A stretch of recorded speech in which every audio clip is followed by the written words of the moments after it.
Hi and welcome to AXSChat. Today we're delighted to welcome Kevin Carey to the show.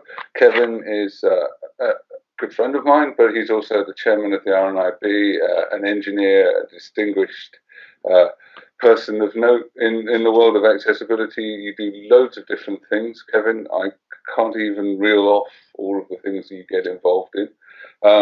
So maybe you could give us a bit more of an introduction about yourself and some of the really interesting stuff that you've been doing in terms of developing new tools to make Braille affordable and some of the other bits of research that you're doing right now. My quest started out with the inaccessibility of Windows 3.x in the early 1990s when I was living in Kenya, and the university only had one service, so poor people were not getting a very good deal out of this. And because it was using graphical user interface, blind people who'd been using DOS editors weren't getting very much good out of it.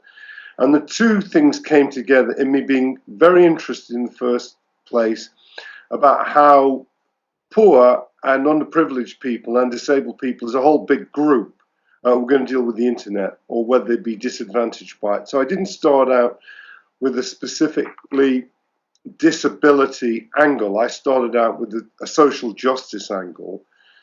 And when I came back to the UK, I set up a small not-for-profit that dealt with what was not then called eInclusion, but is now, and decided after a while to turn it into a charity.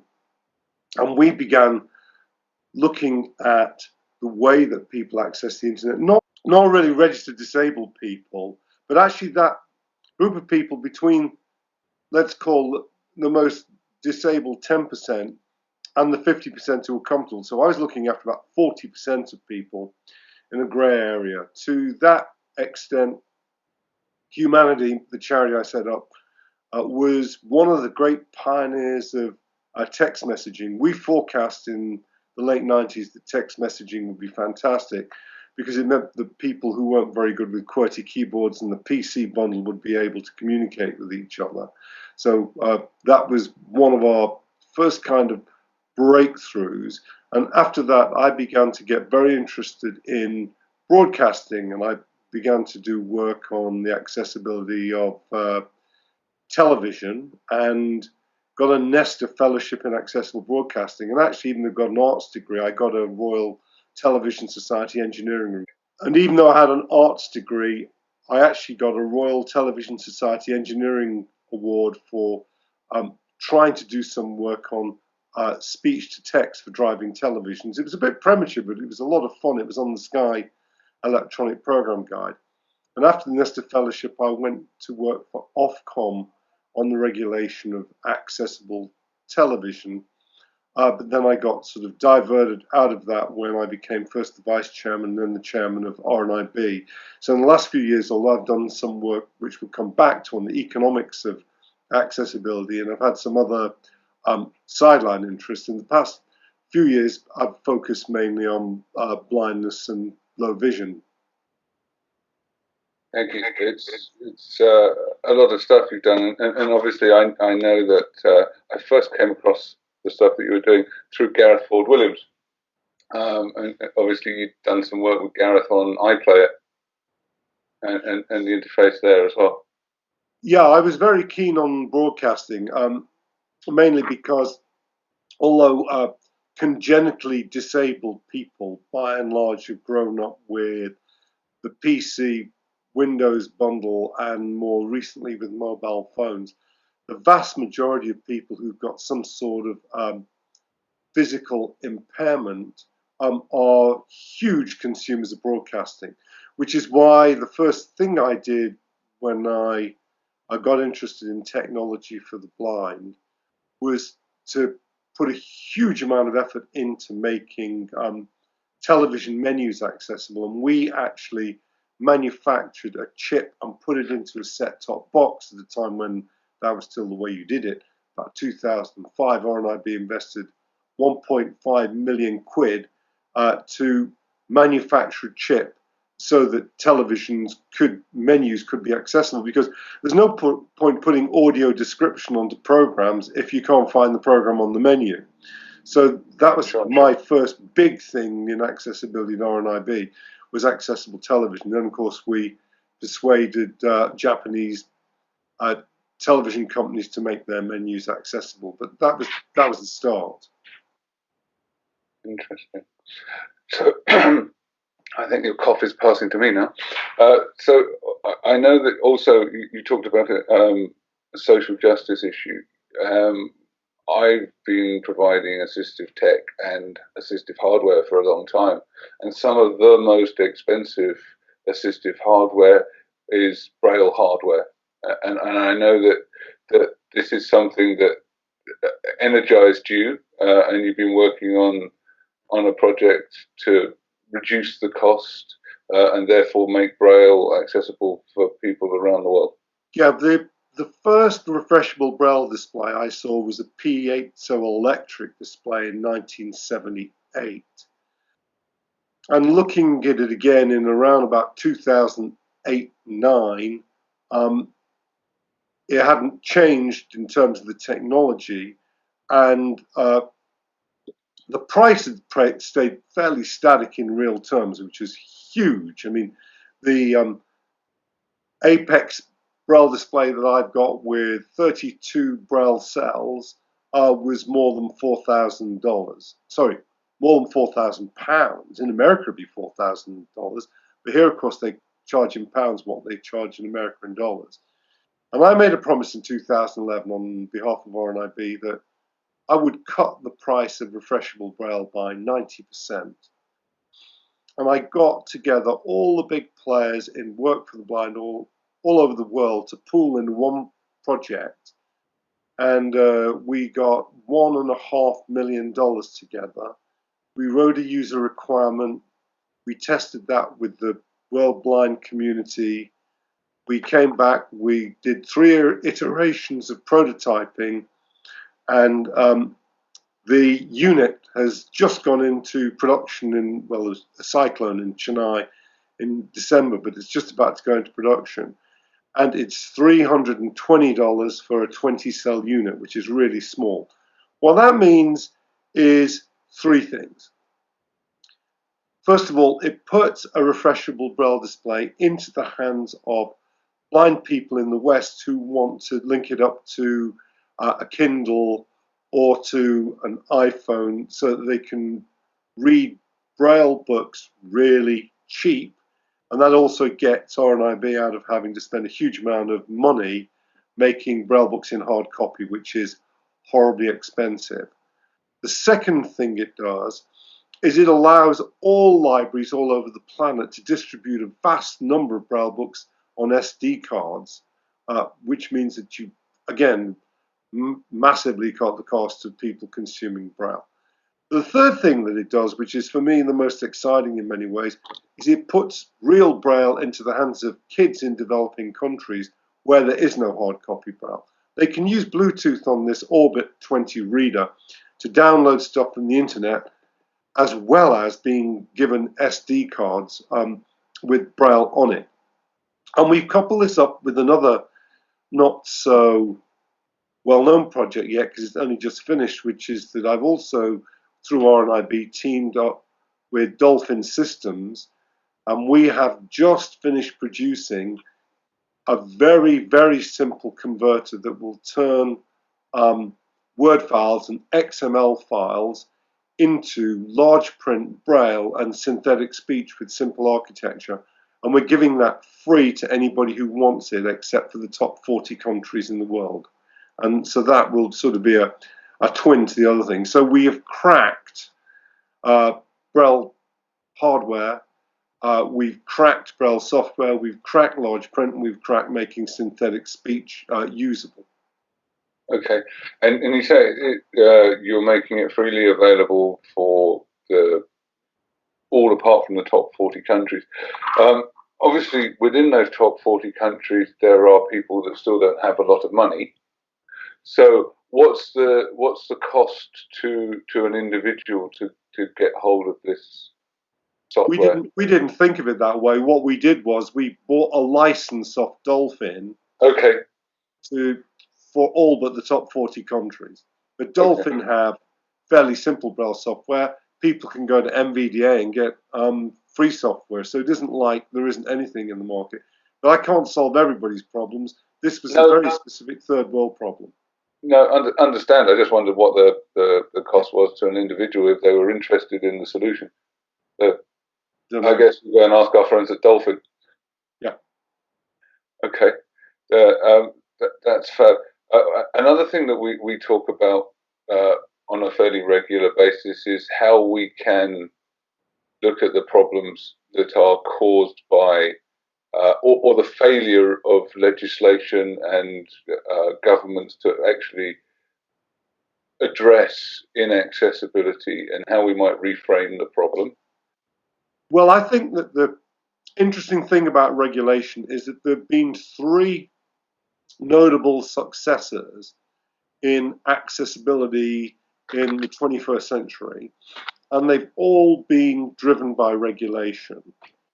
Chronologically, but going on over a long period, the first was the regulation of state broadcasting and broadcasting that's governed by the allocation of spectrum. So if you're looking in the United Kingdom, the BBC operates under a broadcasting license, and part of the condition of license is that it must broadcast a certain number of programs that are audio described or that have subtitling or have signing. The commercial channels, in order to get spectrum allocated by Ofcom, also, if they have more than a certain amount of qualifying revenue, have to do accessible television. So that's the first thing. Second thing is that there's been a success in the movie industry, because if one country institutes regulation on audio description, subtitling, and signing for movie distribution in one country in the world, Hollywood might as well do it for all countries in the world, because the cost doesn't go up as long as you're sort of doing the accessibility in English. And the third success, of course, was the Apple success of text-to-speech and speech-to-text. Particularly the text-to-speech part of it was simply driven by American legislation on the specifications for hardware being sold into the American education system. The problem with getting further is that as long as the disability community frames what it wants in terms of a right of access, that does two things. First of all, it doesn't differentiate between really necessary access for a group of disabled people and not very important access. It doesn't look at the social gain, so it puts everything on the same level. So, for instance, I'm a totally blind person. I'm going to be far more interested in getting a really accessible website for downloading music than for downloading modern art. I'm not saying no blind person will ever buy a piece of modern art, but the social gain is much lower on the modern art than it is on music. The second thing is that rights are actually not totally discrete. I may have a right of access, but somebody holding a copyright has an absolute right over their own copyright. And most commercial organizations in the Western world have, excuse me, have a legal obligation to make profit, not to abridge shareholder value. They can only use CSR to increase their profits, not to do good.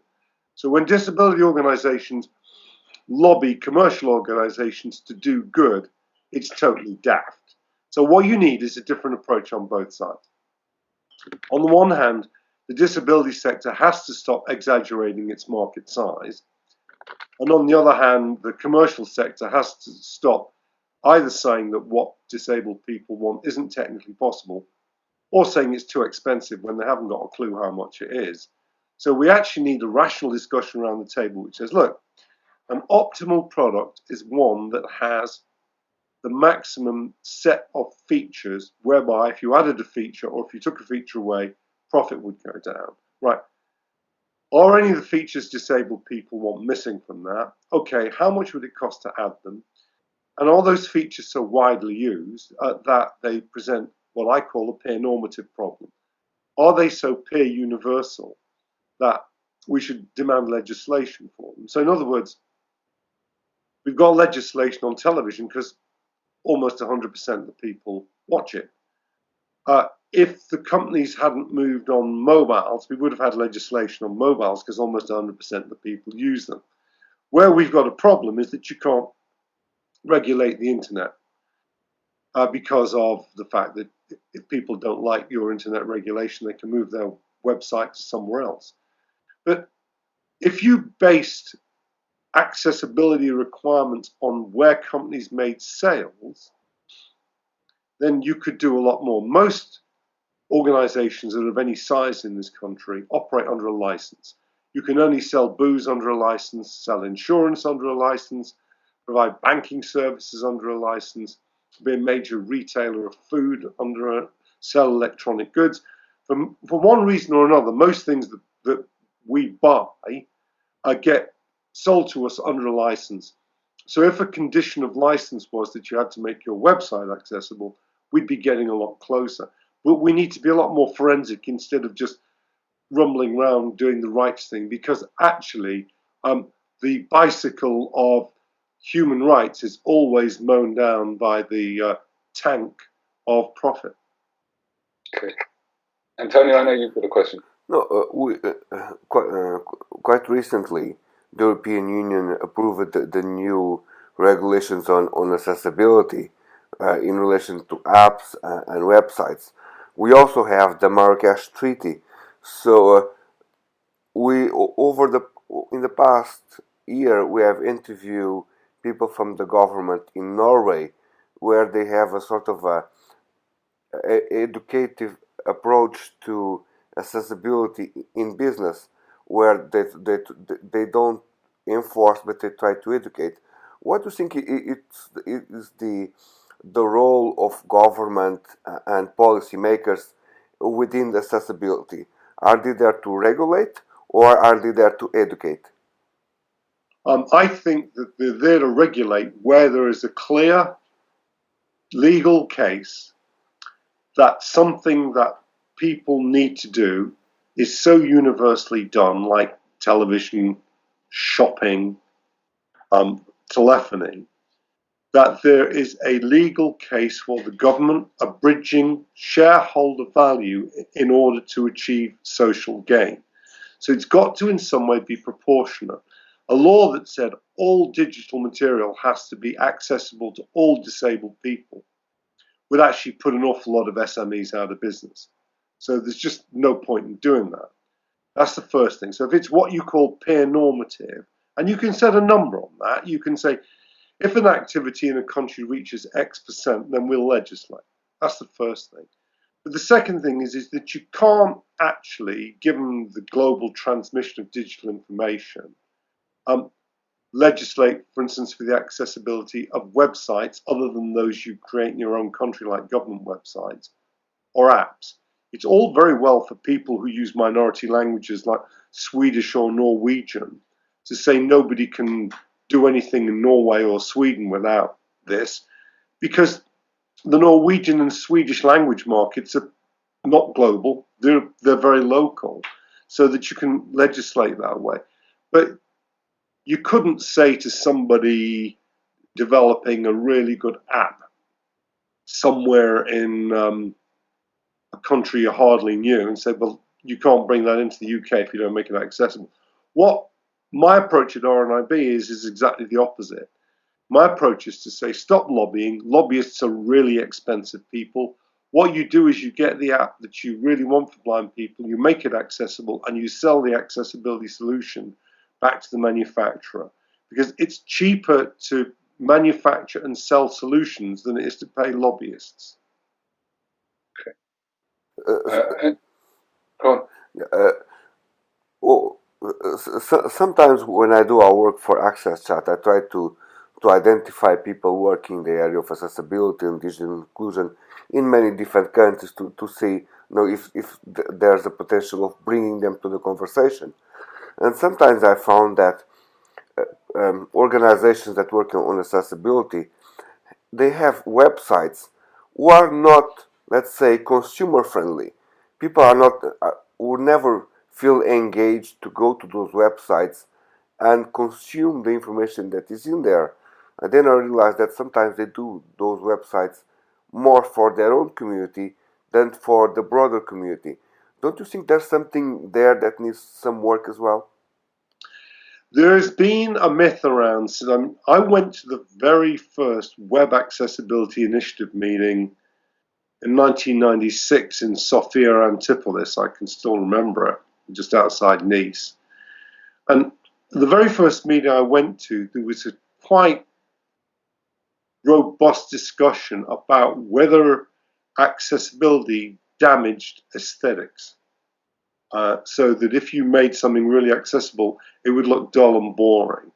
That is a totally false understanding of the way aesthetics work. If you think of really great works of art, okay, there are some very busy painters like Bruegel, but actually, more or less all the best art has got really clean, elegant lines where you've got a good, simple use of maybe 6 or 7 colors.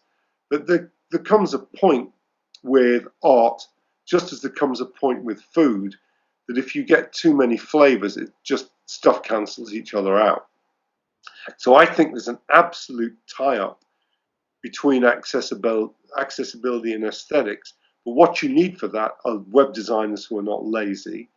And from the disability side, you need web designers who've got enough knowledge of aesthetics. Think about it this way. Designing for the web is really difficult because it combines skills that are not naturally put together. So the two most important skills in web design are aesthetics and taxonomy. Very few people study both aesthetics and taxonomy.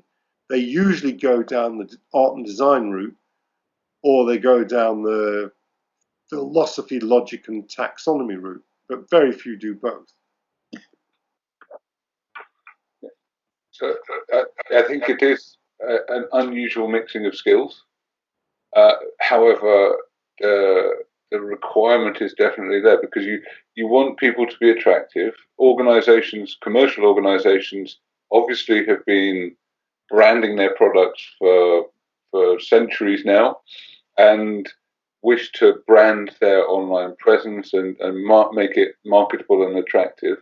But equally, the end users want clear functionality, and what we sometimes see, and actually quite often I see on websites, is that you get either or.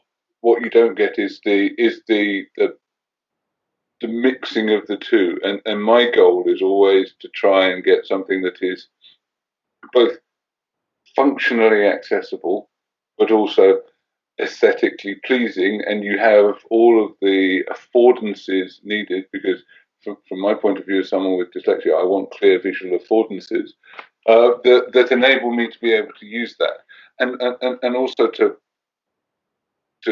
pick up on your point, sometimes it may require more than one product to enable everyone to access that market, because Well, the needs of people are different. I'm not sure about that. I mean, there's been an ideological dispute about whether disabled people should have separate websites or the same. Oh no, I'm not necessarily talking about separate websites, but in terms of products in general. Well, let's go back to the design question first, because it raises a fascinating point. One of the really serious problems in web design, which I've come across in my 20 years, is that the web designers are not being properly controlled by the sales department. So you can go onto a lot of websites and you're not clear what it's there for. I mean, if you want to go onto a commercial website to buy a car, and the website's very good at showing you the cars, but very bad at helping you to buy one, it's a bad website if its purpose is car selling. So our problem over the years has been to say the sales departments look, you want to sell this thing, make sure I can buy it. Whereas the art school mentality just wants it to look beautiful. Well, looking beautiful isn't going to help sales departments, because you need to pass from PR into sales. I mean, PR is a necessary precondition of sales, or marketing is a necessary precondition of sales. But if you don't make the sales, you've just wasted the money. Yeah, I think that's true, and we certainly see a lot of stuff that is designed, and over the last few years there's been a trend for flat design and hollow buttons, where what you have is an image taking up most of the website, and the functionality is hidden. Well, from my point of view, that's bad for sales, or bad for task completion, because it may not be that you're trying to sell something, but ultimately all of these websites are offering some kind of service or something that you need to do. If you are putting the aesthetics over the functionality of being able to do it, then I think you've failed in what you're trying to achieve.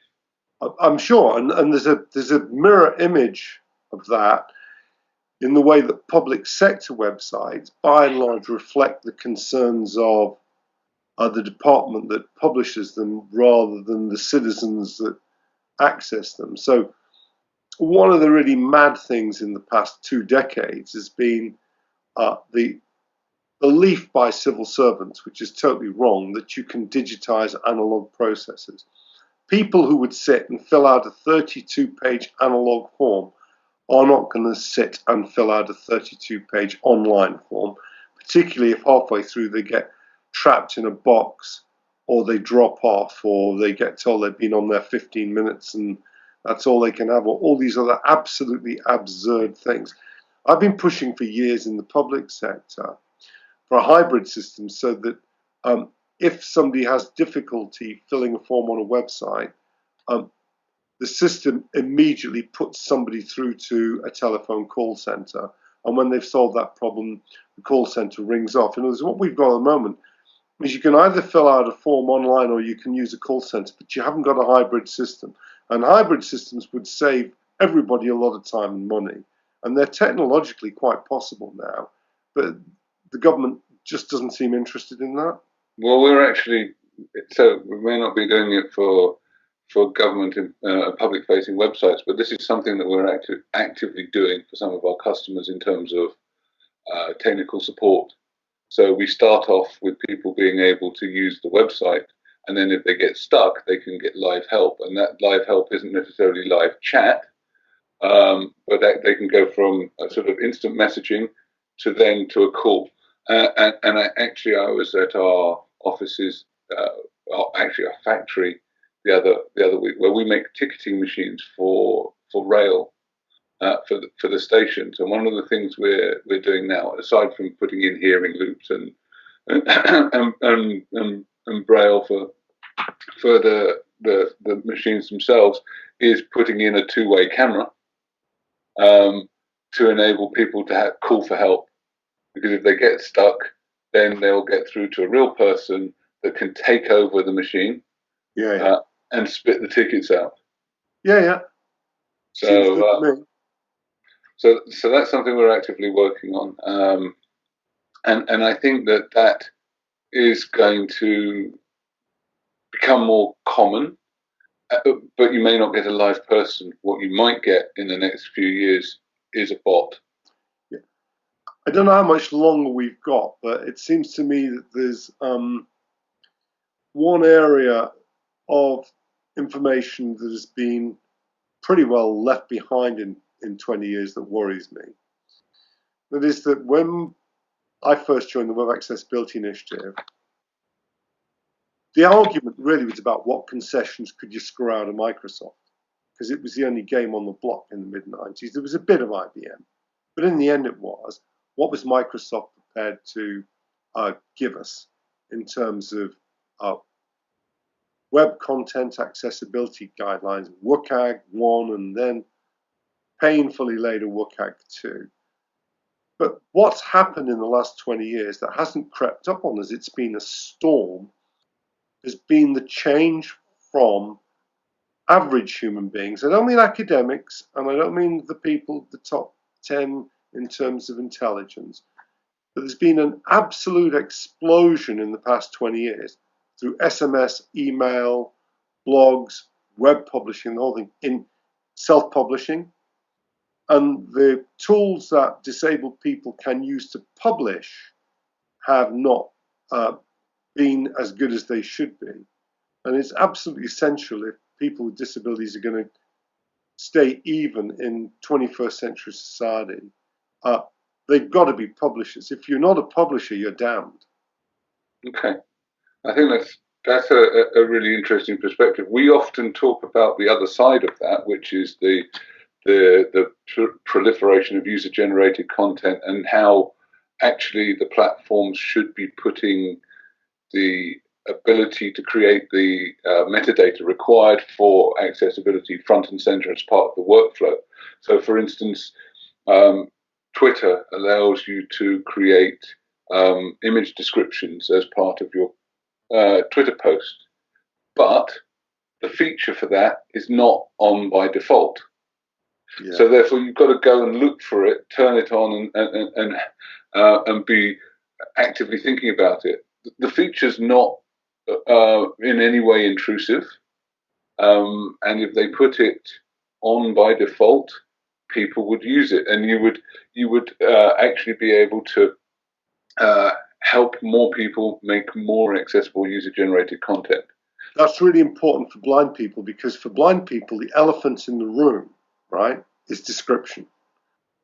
Description isn't a natural gift, which is why we prize our novelists and to a lesser extent our journalists so much, because they can actually look at something and describe it. Not even the qualified teachers of blind children get taught how to describe, which I think is a great shortcoming. And while that art has moved on in audio description in a quite big way for linear broadcasting, for television and for movies, because there's so much printing of static graphics, you can't expect it to be so widespread. But I do feel that emphasizing the authorial intention and giving the author the responsibility for describing the author's own picture selection is really important, because nobody actually knows as well as the author why the picture's there and what the author wants you to see in the picture. The problem about a picture is that if you took a picture, say, of an average street scene, you wouldn't know unless the text or the author tells you that the author is interested in the colours of the shop signs rather than the design of the pavement. I mean, or the costumes of the people. You just need to know why the picture's there. And authorial intention, I think, is immensely important, and getting people to take responsibility for that. That saves an awful lot of intermediary labour. In fact, for authors not to describe their own pictures is fundamentally a cost shift from the producer to the consumer. Antonio, you had a final follow-up question? I was on a webinar from organized by a main social media application where they work with analytics with marketing purposes, and they were talking about bringing image recognition in order to allow brands to know when someone is mentioning or posting a picture about them.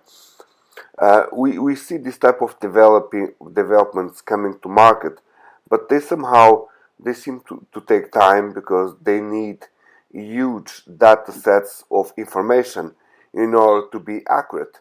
What do you think will be the role of image recognition within accessibility and to help people to navigate in the web?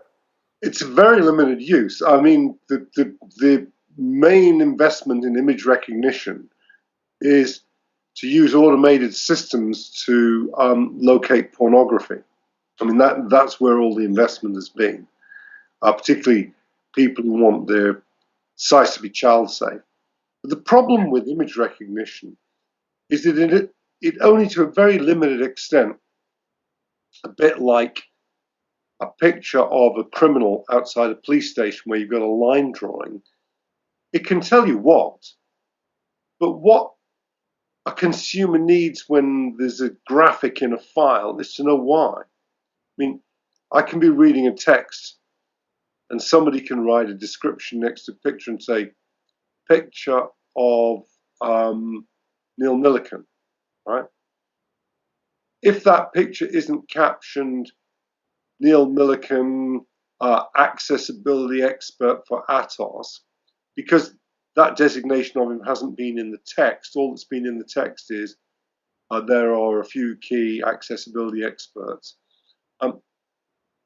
The caption tells you why rather than just what. And uncaptioned pictures give you a real problem because even if they do tell you what, the text may not make it obvious to you why, and therefore you don't get a full description. And this is particularly true outside ordinary sales and commercial activity. When you get into sort of artistic publication and people's photographs, what is it in a family photograph you want people to know about? We're talking about the street scene that I mentioned earlier again.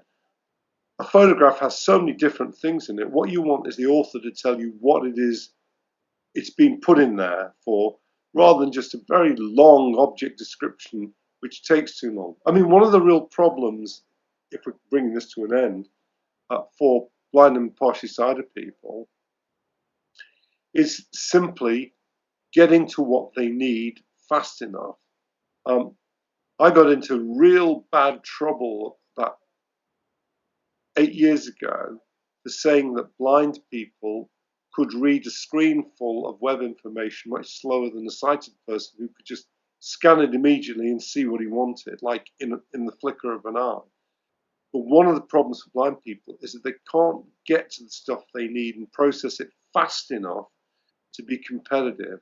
So what authors need to help us with, and you can use tools for this as well, though some of them are pretty primitive, is to get us where we need to go quicker than we currently can. Yeah. Okay, that's absolutely true, and you know, so I see that with JAWS, and you cycle through the headers. If people put the heading information in as a way of getting quickly through that information, we have reached the end of our time, Kevin. It's been a fascinating chat.